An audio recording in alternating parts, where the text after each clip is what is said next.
ফকির থেকে ভদ্রলোক ছদ্মবেশে সারা দেশের স্বর্ণের দোকান টার্গেট থাকতো চক্রটির। কখনো ভদ্রলোকের সাজ, আবার কখনো ফকিরের বেশে চট্টগ্রাম থেকে শুরু করে দেশের বিভিন্ন জেলার স্বর্ণের দোকান ও বিপণী বিতানে ক্রেতা সেজে ঢুকত জসিমের এই চক্রটি। দোকানিকে কথার ফাঁদে ব্যস্ত রাখাই ছিল বিশেষ কৌশল। এরপর চোখের পলকেই ক্যাশ বাক্স কিংবা কাউন্টার থেকে স্বর্ণ, টাকা ও মূল্যবান মালামাল উধাও। আংটির দাম চাইছি 10,300।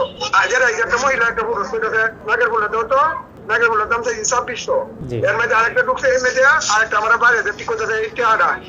আমি ভাবছি অন্য অনেক মানুষ তো টিয়া দেয় যে তোমার নাম এই নামের টিয়াটা দিয়ে এটা দিকে নোটটা ধরছি আর এই ফায়দা নামায় আসছি তোকে নামায় আসছে নামায় আমি লক করছি না এর মধ্যে দেখছেন এর এই ফায়দা নামায় গেছে কি রে আমি কি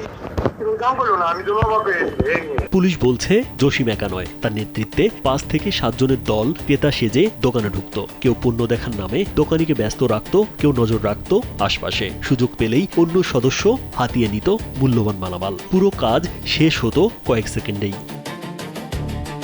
50-এর ঘরে বয়স জসিমের। বাড়ি চট্টগ্রামের বাকলিয়া থানার রাজাখালী জামাল ফকিরের খামার এলাকায়।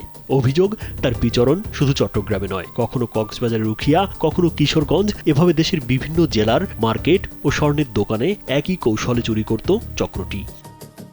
সম্প্রতি কিশোরগঞ্জের মুসলিম জুয়েলার্সে ঘটে এমনই এক চুরির ঘটনা। সিসিটিভিতে ধরা পড়ে জসিম ও তার সহযোগীদের কৌশল। ফুটেজটি সামাজিক যোগাযোগ মাধ্যমে ছড়িয়ে পড়ার পর বিষয়টি নজরে আসে পুলিশের। মিনিট করে আমার চুকেছে উপরে চাইছি আমার চুকে খালি দইরা গেছি বাস স্ট্যান্ড পর্যন্ত তাদের আর পাইলাম না। এরা কোনো উঠে কোনো আমার চুকেছের উপরে কোনো কাবা জাবা করছে না। আমি দেখে লাইম চুকেরটা খোলা। দোকানের এই ঘটনার সূত্র ধরেই জসিমের বিষয়ে অনুসন্ধানে নামে চট্টগ্রামের বাকলিয়া থানা পুলিশ। ফুটেজ ও বিভিন্ন তথ্য বিশ্লেষণ করে শনাক্ত করা হয় চক্রটির অবস্থান। অবশেষে জসিম উদ্দিন ও তার 2 সহযোগীকে গ্রেপ্তার করে পুলিশ। তারা যে একটা চক্র আছে 5-7 জনের, এটা বিভিন্ন জেলায় গিয়ে গিয়ে স্বর্ণের দোকান থেকে চুরি করে, মানে স্বর্ণের দোকানদারকে ব্যস্ত রেখে কৌশলে তারা স্বর্ণ চুরি করে।